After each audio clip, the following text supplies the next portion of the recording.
Hello, dear learners. I'm Dr. Shamili Mandal and I'm back with my fourth lecture of Module 7. In my fourth lecture, I'll deal with the myths of Central and West India. In the myths of Central and West India, I'll be discussing about the myths, legends of. I'll start with the states of Chhattisgarh, Maharashtra, Madhya Pradesh, and others. Western and Central India's myths, stories, deities, and literatures capture the historical, cultural, and spiritual variety of the area. These areas, which includes modern states like Rajasthan, Gujarat, Maharashtra, Madhya Pradesh, and Chhattisgarh, have functioned as intersections of several religious traditions, such as Buddhism, Islam, Hinduism, Jainism, and various tribal belief systems, creating a distinctively syncretic mythological landscape. Vaishnava devotionalism, bardic lore, and local hero cults have a significant impact on the literary and mythic traditions of Western India, especially Gujarat and Rajasthan. Regional oral epics are based on the heroic stories of the Rajput clans and characters like Pabuji, Tejaji, and Devnarayan. The Bhakti movement gave the local religious narratives a great deal of logical and emotional depth, especially via the works of Narsingh Mehta and Mirabai. Saints like Dhyaneshwar, Namdev, and Tukaram have made significant contributions to Marathi devotional writing, while the Varkari tradition and its reverence of the deity Vitova of Pandarpur have played a prominent role in shaping Maharashtra's spiritual history. One characteristic of the region's mythopoeic output is the way in which religious expression and social commentary are interwoven in these poems. A diverse and dynamic literary and mythological legacy has resulted from the interaction of mainstream Sanskritic traditions with regional and tribal cultures. Scholars can better understand the socio religious processes, historical consciousness, and artistic expressions that characterize Western and Central India's cultural identities by looking at these varied traditions. Now, I will deal with the myths of Madhya Pradesh. The central Indian state of Madhya Pradesh is frequently referred to as the heart of India due to its rich cultural, historical, and mythical legacy in addition to its geographic locations. Numerous ancient temples, thick forest, and tribal areas may be found throughout the state. Many of these areas are rich in intriguing stories and legends. The city of time and Lord Shiva is there in the myth of Ujjain. The story of Lord Shiva is strongly linked to Ujjain, one of India's oldest cities. Ujjain is one of the Saptapuris, the seven holy towns in India in Hindu mythology. Mahakaleshwar, the lord of time and death, is thought to have resided here as Lord Shiv. One of the 12 Jyotirlings in India, the Mahakaleshwar Jyotirling in Ujjain, is special since it faces south and is a Dakshinmukhi Jyotirling. According to legend, a young Shiv devotee boy prayed to protect the deity or the city from a demon called Dushan, and as a result, the lingam here was formed. Shiv decided to live there forever after destroying the monster. The legend of King Bhoj and the temple of Bhojeshwar in Raisen district is also prevalent. The Bhojeshwar temple, devoted to Lord Shiv, is said to have been constructed by King Bhoj, a fabled Parmar dynasty ruler. According to legend, Bhoj ordered divine entities to construct the temple overnight.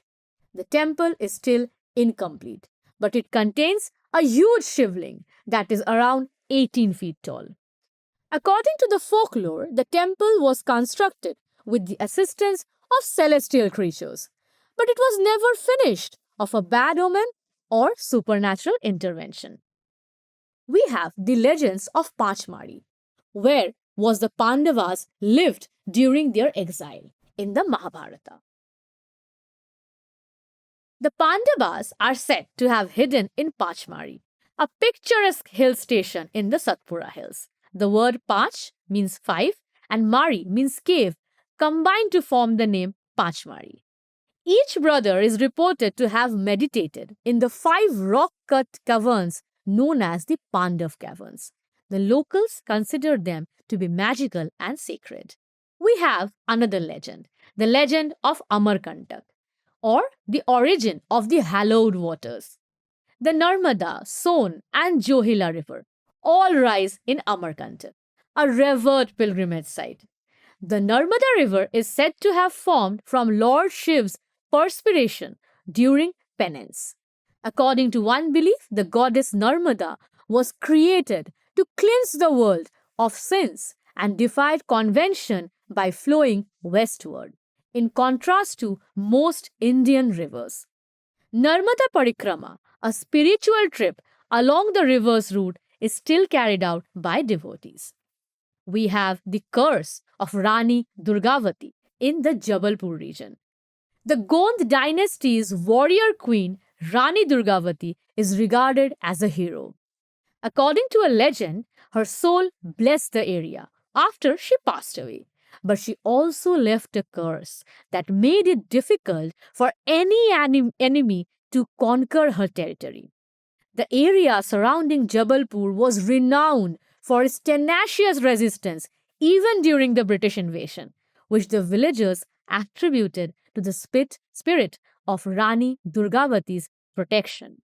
One of the holiest places in Hindu mythology is Chitrakoot, which lies on the boundary between Madhya Pradesh and Uttar Pradesh. It is thought that Lord Ram, Sita, and Lakshman spent a large portion of their 14-year exile here. There's a lot of legend, surrounding Ramghat, Bharat Milap Mandir, and Hanuman Dhara. According to one legend, Bharat and Ram had an emotional reunion, during which Bharat begged him to return to Ayodhya. The event is still remembered and is known to be the Bharat Milap ceremony. Numerous tribal groups such as the Gonds and Baigas, who have their own intricate mythology, call Madhya Pradesh their home.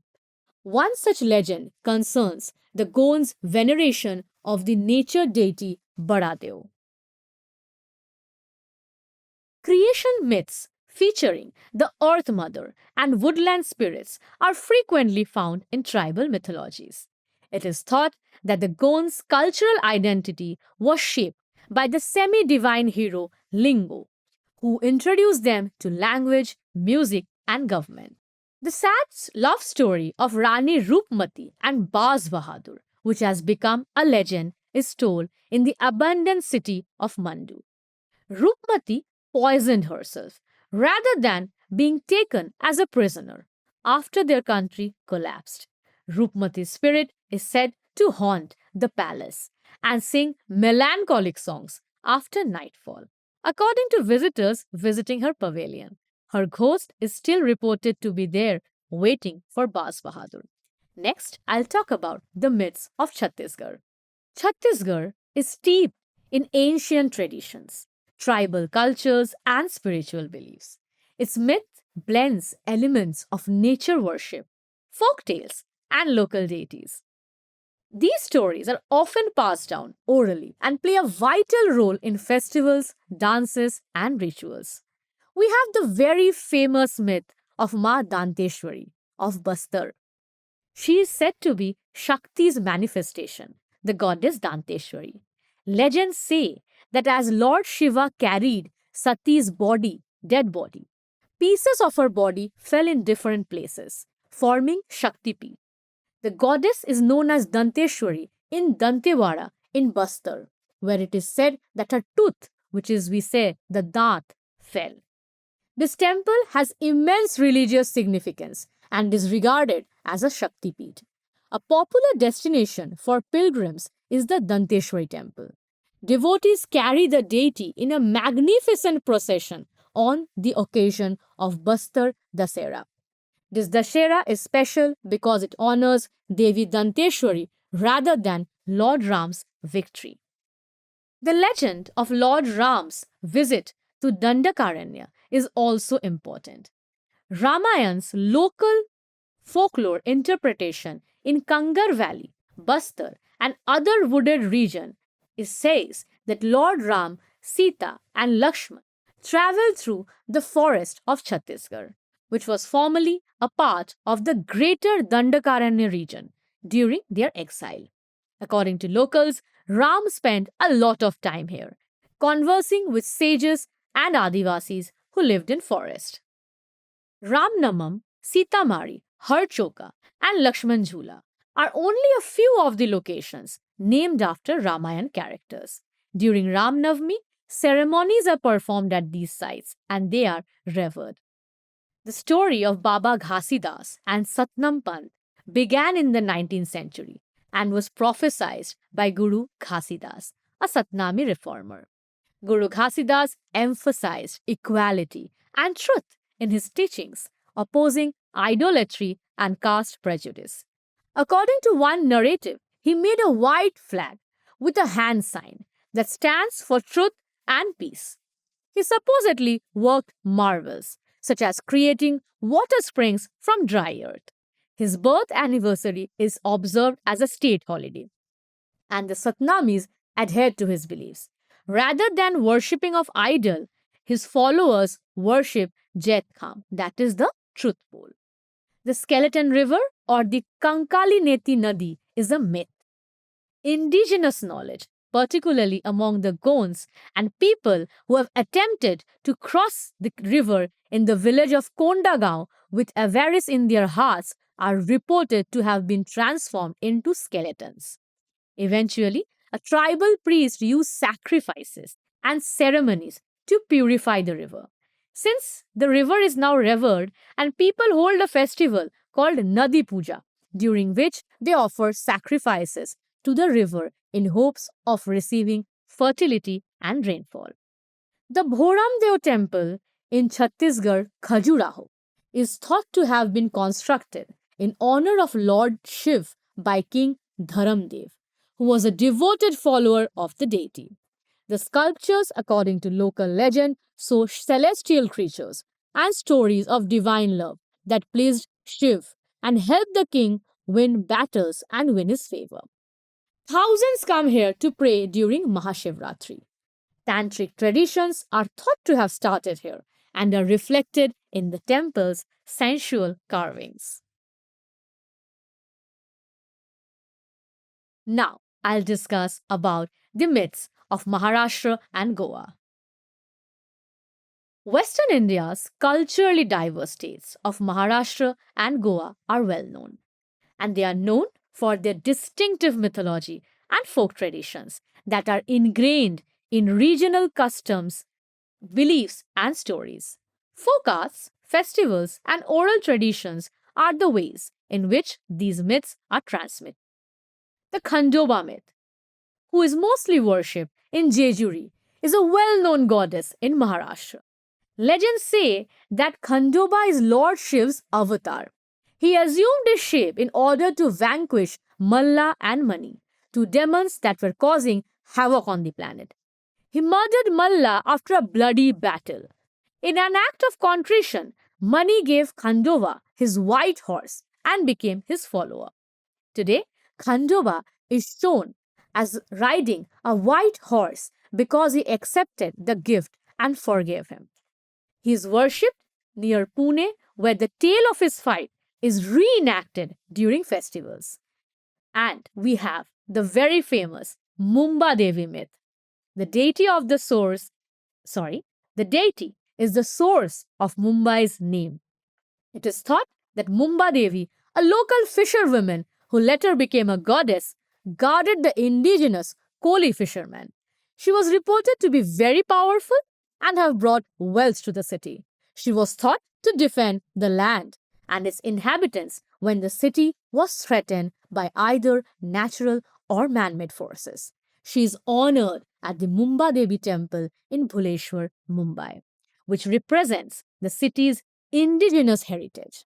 The flying wall and the myth of Sant Daneshwar of Alandi is prominent as he belonged to the 13th century.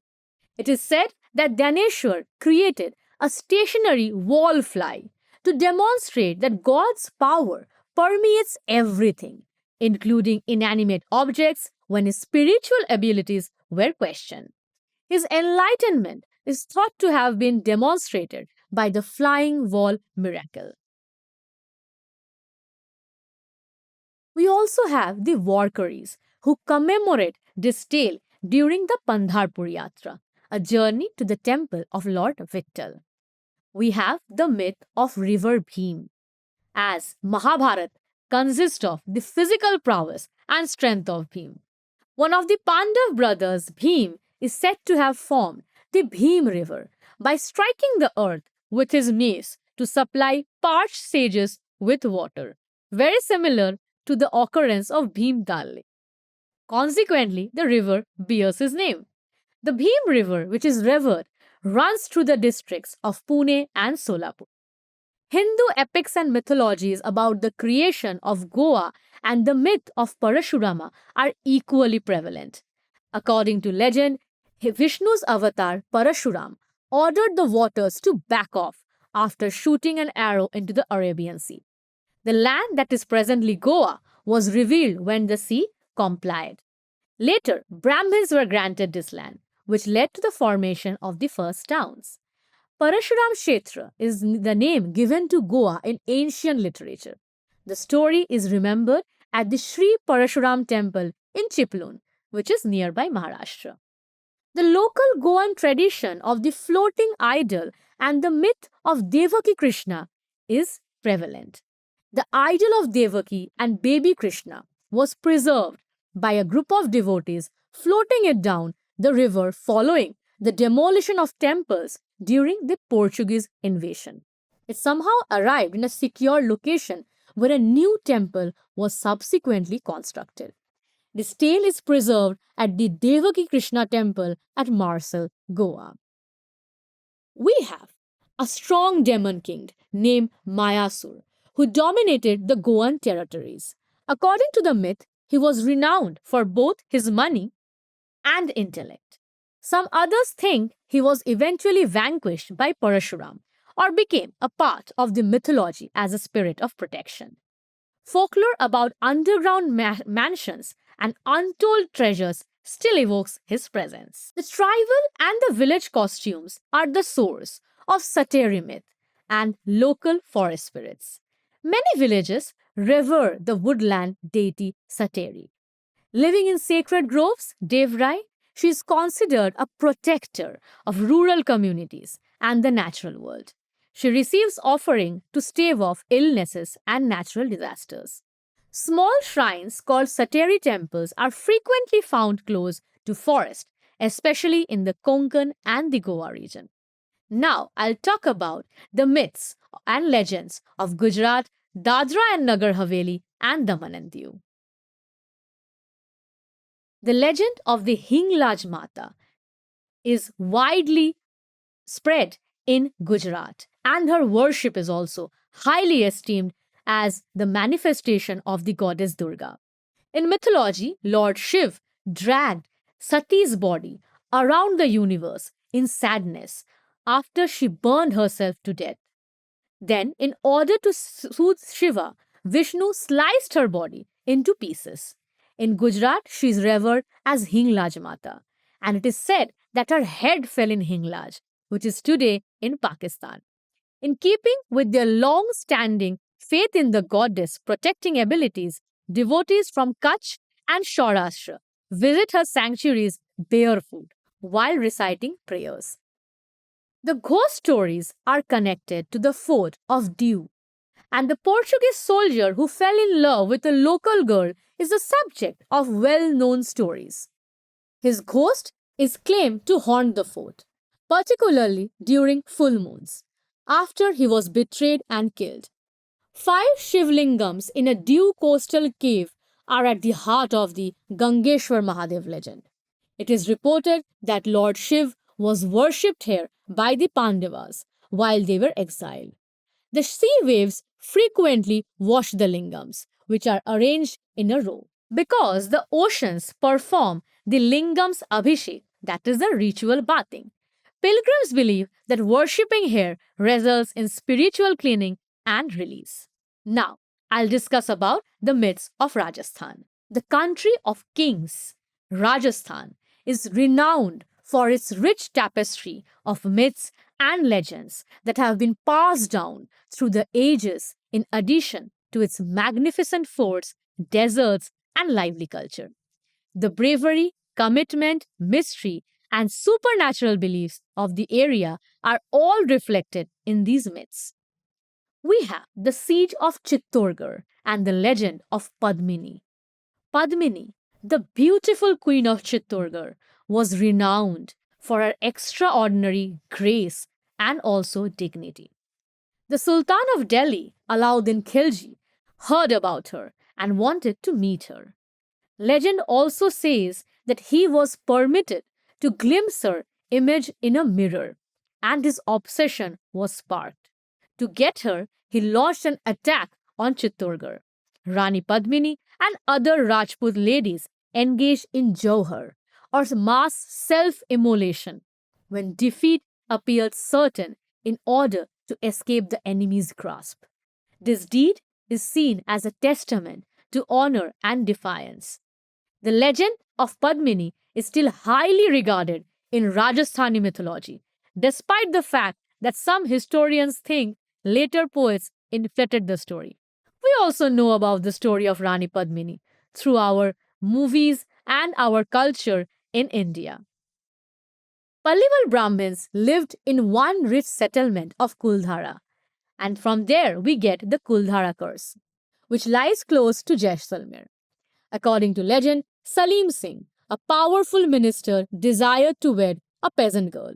The residents fled the village overnight to protect her and flee his oppression, never to be seen again. They cursed the land to prevent anyone from ever settling there again before they left. Resettlement efforts have failed, and Kuldhara is still abandoned today. It is thought to be haunted, and the location is frequently associated with paranormal stories. Ghost enthusiasts frequently visit this place and term it as a supernatural destination. We have the Bhangar Fort myth, one of India's most haunted locations, which is close to Alwar. According to legend, Princess Ratnavati captured the heart of a tantric or occultist. She thwarted his attempt to win her affection with dark magic, and he was slain as a result. He cursed the fort and its occupants before he passed away. All of the occupants of the fort died when it was soon attacked and destroyed. It is reported that no roof in Bhangar survives. If one is constructed, it magically collapses.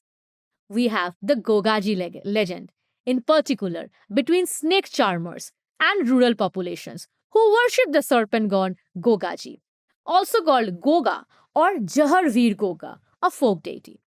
According to legend, he was able to control snakes and keep humans safe from snake bites. Gogaji, who was born with divine abilities, battled evil forces while mounted on a blue horse.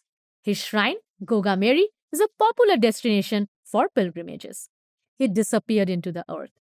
The tribal inhabitants of Rajasthan, particularly the Bhils, have a strong belief in gods, spirits, and ghosts, that is, bhoots. Rituals are carried out to fend off malevolent spirits or pacify ancestral spirits. The Gair dance, which is performed at festivals, frequently incorporates costumes and masks to symbolize spirits, transforming dance into a storytelling art form. The fabled Mewar Emperor Rana Kumbh, who constructed numerous temples and forts, is supposed to have concealed vast riches beneath the Kumbhalgarh fort. According to many legends, they are even guarded by magical beings. The narrative heightens the fort's mystery and appeal. even though no treasure has ever been discovered. Therefore, despite the regional differences, Western and Central Indian myths have a number of similarities that stem from their ecological, religious, and cultural backgrounds. The holiness of rivers, forests, mountains, and animals is emphasized in both areas. Rivers such as the Godavari and Narmada are considered divine. Many people believe that hills, caverns, and woodlands are the homes of ancestors, gods, or spirits. Local deities such as Khandova in Maharashtra and Devnarayan in Rajasthan are frequently worshipped. Many tales combine local heroes with popular deities, frequently depicting them as the friends or avatars of Shiv or Vishnu.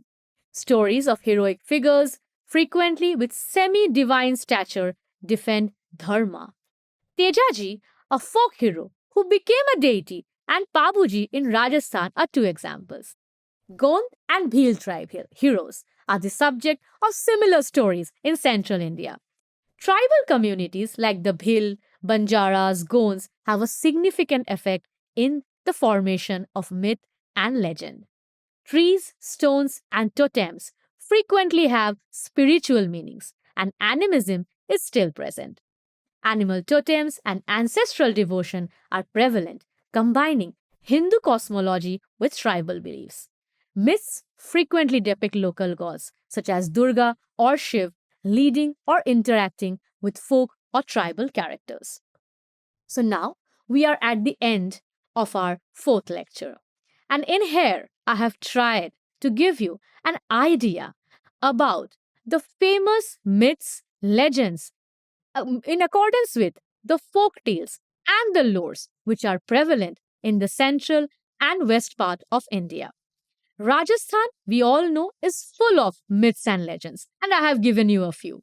The same is with Chhattisgarh and Madhya Pradesh, which also have a commendable amount of myths, legends with folklore and also with tribal folklore. They have given us a balance between the human life and has shown us how they are connected to nature. Thank you and see you in the other lectures.